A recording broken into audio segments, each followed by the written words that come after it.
It's been 14 years since we last saw the Prince of Persia franchise, not since the Jake Gyllenhaal movie was playing in our movie theaters and we were playing the loosely adapted movie tie-in video game. But Prince of Persia: The Lost Crown is here to bring the franchise back into the modern day with a new sense of style and a brand new genre altogether, the Metroidvania. And while it wears its inspirations from games like Metroid Dread very visibly down its tattooed arm sleeve, what is really special about Prince of Persia: The Lost Crown is the ways that it innovates and sets new standards in the genre. I'm gonna say something controversial here, and I apologize that you're not gonna like what I have to say, but you're just gonna have to hear me out on this one. Prince of Persia: The Lost Crown is not only one of my favorite Metroidvania games, in a lot of ways, it kinda out-Metroid Dread's Metroid Dread. Yeah. Okay, let me get some details out of the way. First of all, I want to thank Ubisoft Canada very much for providing us a copy of the game for review. I played through the Switch version of the game. It took me about 20 hours to roll credits, and I reached about 70% overall completion in that time, if you were curious. But let's back up a bit and start from the beginning. When this game was first revealed at Summer Game Fest last year, I heard a lot of people talk about how the game was really bringing Prince of Persia back to its roots, and I guess that's kinda true, but not really. The 1989 Prince of Persia game is a game I have a lot of love and nostalgia for. I've got fond memories of playing it with my dad on our old PC we had in the kitchen of all places, and that game was incredibly innovative and influential for its time. Flash forward to 2003 when the series would get rebooted with Prince of Persia: The Sands of Time, and that game would inspire basically every 3D platforming action-adventure game that followed. I would argue that the Uncharted series, for example, owes a lot to Prince of Persia for the kind of inspirations, the clear inspirations that it took from it. And this is the path that Prince of Persia would kind of follow for several years, leading all the way up through the underrated 2008 reboot, which ironically enough also stars Uncharted's Nolan North in the lead role, and the 2010 movie tie-in stuff that I sort of talked about earlier with Jake Gyllenhaal.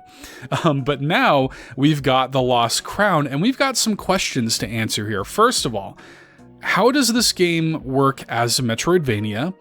How does it push the genre forward and set new standards, as I mentioned earlier? How does it appeal to longtime Prince of Persia fans like myself? How does it appeal to newcomers? And most importantly, is this game worth your time and money?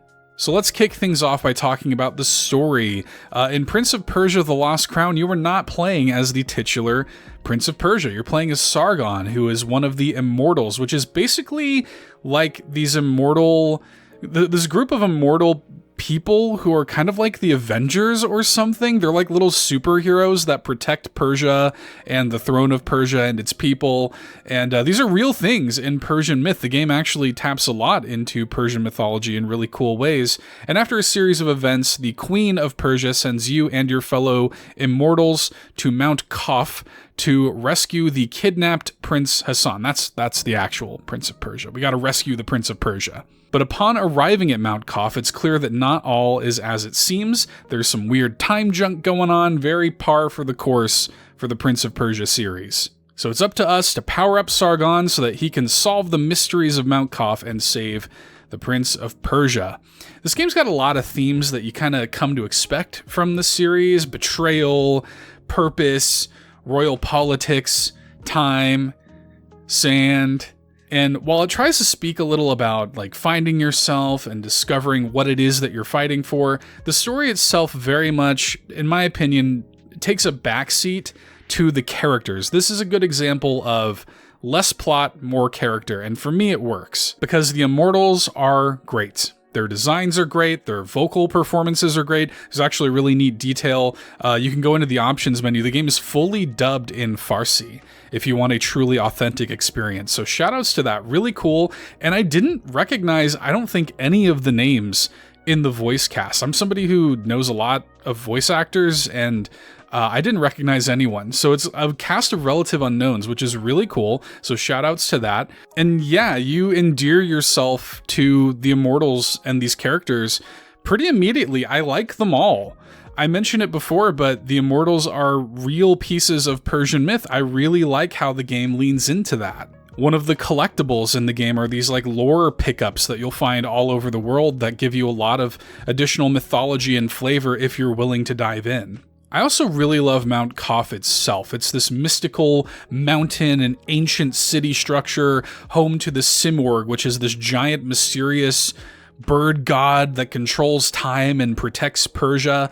There are several different biomes and varied areas to explore, like in any good Metroidvania, and I really love the variety here. You got your city areas, you got your celestial libraries, your grimy, dark sewer depths, and man, there is one area in this game that I cannot spoil for you, but it is straight up the coolest biome, the coolest area I have ever played in any Metroidvania ever. Straight up, my jaw dropped. I can't wait for you to experience it yourself. The game's world really makes its mark on you, and I think that's important in any good Metroidvania. It is a world that you actually want to explore.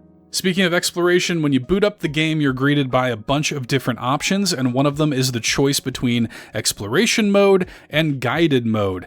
Guided mode just gives you some additional information on the map, such as objective markers, kind of pointing you in the right direction, letting you know where currently inaccessible doors are. It doesn't, for me, break the experience at all. I'd actually recommend it to most people.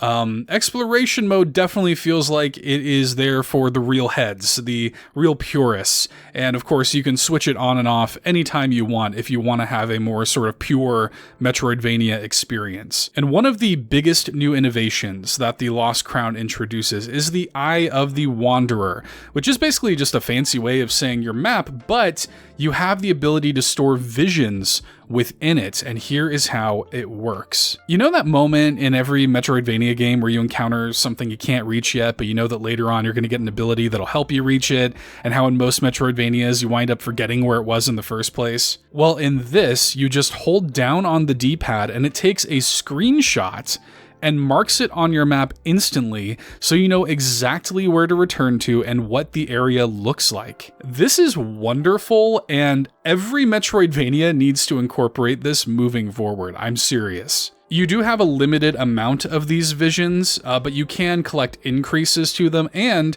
because the game has got full cloud support, if you get the game on another platform or something and you bring in your cloud save, all of your marked points are going to stay right where they are on the map if you back that up later and play it on a different platform. It's awesome. Like any good Metroidvania game, it's got a ton of collectibles here, plenty of stuff to collect from chests that contain amulets. We'll talk more about amulets later. Health upgrades, vision count upgrades, like I said, currency, upgrade materials, lore pieces, and more. There's also a handful of cool side quests that you can take part in with NPCs and stuff, and the nice thing is that the bulk of them actually will persist throughout the course of the game, so you're going to kind of gather up a lot and like slowly chip away at them as you play. So that's really cool, and the rewards are actually quite good a lot of the time too, so they're worth doing. There are also copious checkpoints in the form of these really pretty golden whack-whack trees that act as like kind of not only your checkpoints, but your spot for a full heal, your ability to swap out amulets and things like that, so that's really nice. You've also got fast travel stations at various points of the map. You've got a little central hub area called the Haven, where you can spend the currency that you earn on various things, but we'll get to that a little bit later. It all feels very cohesive and interwoven. It feels like it is establishing a satisfying core loop, and I really like that a lot, especially because the game feels so good to play. When it comes to the exploration and navigation, it's so important to note how good it feels to play. Sargon moves so fluidly and smoothly, he's fast, he's agile, everything just feels so snappy and responsive right away. And you're going to be doing your usual Prince of Persia fare, wall jumping and pole vaulting and sliding, the works. And the platforming in the game is actually way more demanding than I was expecting going in a good way. You might remember that I called Super Mario Bros. Wonder far too easy here on this very channel, and I'm happy to report that Prince of Persia: The Lost Crown is giving me the challenging, satisfying platforming teeth that I crave. There are some sections of this game that demand near pixel-perfect, white-knuckle precision from the player, and it had me in frustrated bliss. In fact, I think the argument could be made that in terms of in platforming and in combat, the game is going to be maybe too difficult for some players, maybe even most players. But hang on, don't get scared away just yet, because this game's accessibility options are amazing. You can individually adjust every element of the game's combat to your liking. If you're having a hard time making parries, you can adjust the parry window. If you want to tweak the enemy health, the enemy damage, the damage you take from the environment, you can do that. If you find that the platforming is too difficult, you can straight up take a portal to move beyond challenging platforming sections. There are robust colorblind and vision impairment help options. There is support for full control mapping, a rarity in today's age for some reason. The accessibility functions in this game are truly wonderful and deserve to be celebrated. Again, setting what I think should be a new industry standard. But let's talk about the combat a little bit, because I think this is going to be not only really exciting for Prince of Persia fans, but I think another thing that really differentiates this game from other Metroidvanias. The combat is fairly robust here and feels fantastic from the first moment you put hands on it. It has the hack and slash feel of games like Warrior Within and Two Thrones, but it's not brainless. Far from it. The enemies here are going to challenge you and make you think about how to take them down. You've got basic ground combos, you got your mid-air combos, you got your downward slams and such, but it goes even deeper than that. There's a whole suite of combat options the game never explicitly tells you about, and I'd encourage you to hit up Artaban and the Haven for combat training to learn all about it. I love it when a game has hidden depth like this, mechanics and functions that it never tells you about, letting you discover it on your own. I love that. It creates these cool moments of like, whoa, I can do that? I can use this ability in this way. I can do a little attack at the end of my slide that'll launch an enemy into the air and stun lock it. Like, this game's combat has got way more going on than it initially lets on, and I found it a joy to discover it. Much like Metroid Dread, enemies will have readable attacks that can be parried with the left trigger, and red attacks that can't be parried and must be dodged instead. Occasionally, an enemy will try to launch a yellow special attack that can be parried, and this creates some awesome, flashy, like cutscenes of Sargon just making that enemy regret their life decisions. I also love the amount of enemy variety in the game. There are over 65 unique enemies, and I really liked most of them. The game also has some challenging and memorable boss fights that I won't spoil here, but they're every bit as good as anything else in the genre. And I'm just going to tell you guys straight up, there is a boss in the middle of this game that is one of the hardest bosses I have faced in a video game in years. Like, absolutely insane Kaizo Mario level junk. I was fighting him for like an hour and a half before I finally beat him, and I loved it.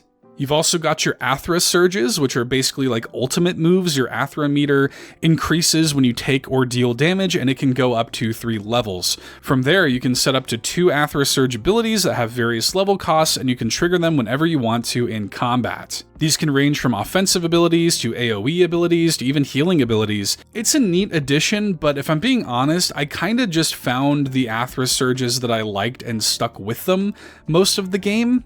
The real semblance of like build variety comes from the Amulets. I mentioned the Amulets earlier. These are collectible items that give Sargon passive buffs and really let you customize the way you play the game a bit. You start the game with 3 Amulet slots. You can wind up with up to 12 over the course of the game if you collect all of the slot upgrades that you can find. Each Amulet has a value associated to them that's going to determine how many slots you can take. Some of these Amulets are static upgrades like extra health or extra life. Some of them are gameplay level things like displaying enemy health bars or alerting you when you're near a chest. Some of them are even good for environmental resistances, and I recommend that you experiment with your amulets often and swap them out depending on the situation. If you're having trouble with like a boss or an enemy that's, for example, hitting you with ice, hey, there's an amulet for that. It's a simple and satisfying little build system that I think is fairly unique to the genre, although I would really like to see them go even harder with this in a sequel. Like, give me 2 or even 3 times as many amulets and really just go hog wild with like what the amulets can do. Really let me go in with the build variety. You've also got a few weapons, from Sargon's dual blades to a bow, which also doubles as a chakram.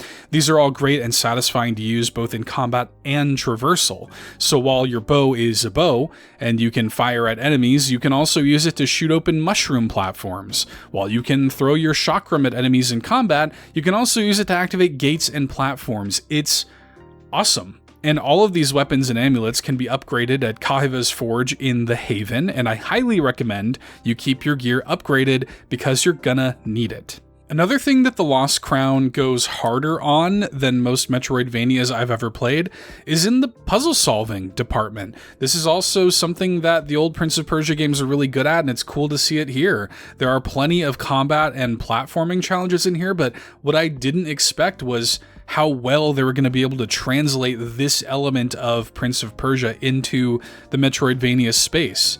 They really get the most out of what they have here, and a few of them are genuinely kind of tricky to figure out, sometimes admittedly to a fault. There's some pretty annoyingly obtuse stuff in here, and while the game has amulets that are supposed to help you with finding things, and there's even a bit of a hint system in place, for a game with so many amazing accessibility options, I'm surprised at the amount of things in here that feel kind of obtuse and out of place. Like, I straight up have no clue what I'm supposed to do here. And I have the amulet that gives me a bird to tell me that there's going to be a chest here when I do solve the puzzle, but that doesn't help me solve the puzzle at all. Stop taunting me, bird. Anyways, if you know what to do here, let me know in the comments. I am lost. The other important pillar here are your abilities. You're going to be gathering feathers of the Sea Morgue to gain cool time abilities. Again, very Prince of Persia. And just like I said about the weapons earlier, these abilities all have multiple uses for combat, for puzzle solving, and for traversal. Sure, you have your air dash, and that's obviously going to make navigating the world easier, but you can also use it to get out of tricky situations in combat or close the mid-air gap between you and a flying opponent. Sure, your dimensional claw ability can be used to store explosives and blow up walls to open new areas, but it can also store enemies, and each enemy can be used in combat in interesting ways, sometimes even making them fight on your side. Every ability that you get in this game has multiple functions like that, and I just think that it is so cool and so well considered. The strongest part of the design for me, though, is how the game never forces any of these abilities to take a backseat. You are going to be making full use of your entire toolbox across the entire runtime of the game. Nothing feels unnecessary, nothing feels underused. I love that. Let's talk about the game's art and performance a little bit, because the game has adopted this really cool, stylized, almost comic book art style. I think it works brilliantly well. Some of the backgrounds are amazing. The character models look great. I think this is similar to the art style we saw Ubisoft utilize in Immortals Fenyx Rising. I think the advantage that it gives to both of these games is that it makes them scale incredibly well. This game is available on basically everything, and it runs great on everything, even the Nintendo Switch, which again is where I played the game. If you're playing docked on Switch, you've got full 1080p resolution, you've got a stable 60 frames per second throughout. If you're in handheld, it's 720/60. I did experience some minor moments of stuttering in cutscenes, occasionally some stuttering in gameplay, but it was very rare. I mean, the game runs brilliantly well on Switch. Sean and Ryan have been playing the game on PC and Xbox, respectively, and while the game obviously runs much better on other platforms with things like 4K resolution and support for 120 frames per second and such, I was really impressed when looking over their footage, like how well the Switch port stacks up to it. No matter where you choose to play this, you're gonna have a great time. The last thing I kind of want to talk about is the music. I'm a huge video game music fan, and this game has some serious pedigree behind it, with lead composer Gareth Coker, who you might know from the Ori games, taking the helm alongside Iranian composer Mentrix, and for the most part, it's actually quite good. I really like the sort of driving metal guitar stuff that plays in combat.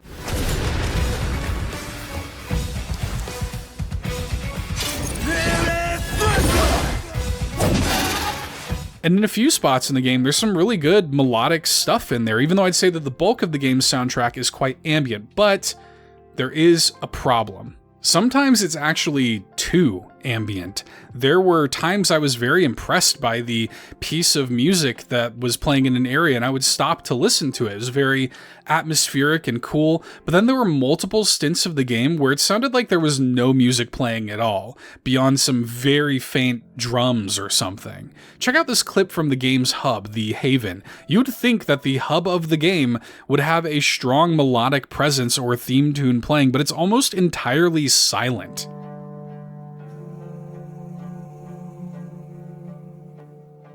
This is with all other sounds of the game turned completely off except for the music, and it's at full volume. This, I don't know, is a bit of a bummer, and while the music that's here is actually quite good when you can actually hear it, I found it disappointingly inconsistent. So final thoughts, what you have here is a Metroidvania that has set new standards as far as I'm concerned. I never want to play another Metroidvania without the visions system from this game, straight up. I think the nearly unparalleled accessibility options deserve to be celebrated. I think the combat depth is so much stronger here than in basically any other Metroidvania that I've ever played. The puzzle solving, while sometimes admittedly annoyingly obtuse, comes in much stronger than almost any other game in this genre that I've played. The way the abilities all tie into every facet of the game's design pillars is extraordinary. The movement and exploration and platforming is satisfying and challenging, even if I think the game is kind of annoying to 100% due to some limited options. The story might not be anything special to write home about, but I love the characters and I hope to see even more from a sequel. Like, sure, I've got a couple of minor issues with the game, but overall, man, I am so impressed by this. It kind of blew me away. It is wild how correct Prince of Persia: The Lost Crown has come. This feels like the first great game of 2024. We should have expected as much from much of the same team that brought us games like Rayman Origins and Rayman Legends. These games are excellent. These people are very talented. And it's funny to me to compare the work that this studio is doing to Nintendo's recent work. Look, man, I really liked Super Mario Bros. Wonder, but when I was playing it, I did feel like I was playing a bit of a pale approximation of the platformer design that Rayman Origins and Rayman Legends basically perfected. And when I was playing this, when I was playing Prince of Persia: The Lost Crown, I felt like I was playing in many ways, again, I love Metroid Dread, I think it's great, but in many ways I felt like I was playing a stronger and much more bold and innovative Metroidvania than Metroid Dread. It's hard not to feel like Nintendo and a lot of other developers shouldn't be taking notes from Ubisoft's team in Montpellier. This is a new entry in a franchise that has arrived with confidence, is unafraid to push the boundaries and set the standards for future Metroidvanias to come. So yeah, I really liked it. Thanks again to Ubisoft Canada for providing me the opportunity to cover it and tell y'all all about it. You can play the game's free demo, I think right now, I think today at the time this review goes live. You can pre-order it, get yourself a cool bonus outfit and some bonus amulets. You can even pick up the digital deluxe edition and play the game a few days early on the 15th as opposed to the 18th. So be sure to like and subscribe to us here at Carpool Gaming before you head out. We really appreciate it if you want even more excellent content like this. And if you want to hear more about Prince of Persia: The Lost Crown, tune into both the Nintendo Drive, where I'll be talking more about it, and the Xbox Drive, where Sean and Ryan will talk about it. It's two of the podcasts on our network. Much more discussion to be had. We're even going to be streaming the game on our Twitch channel. That's twitch.tv/carpoolgaminglive. And I'm sure there's going to be plenty of discussion about it in our free, lovely, and welcoming Discord community. Links to all of that stuff is in the video description. So hopefully we'll see you there. Thanks for watching, everybody. We'll see you in the next one.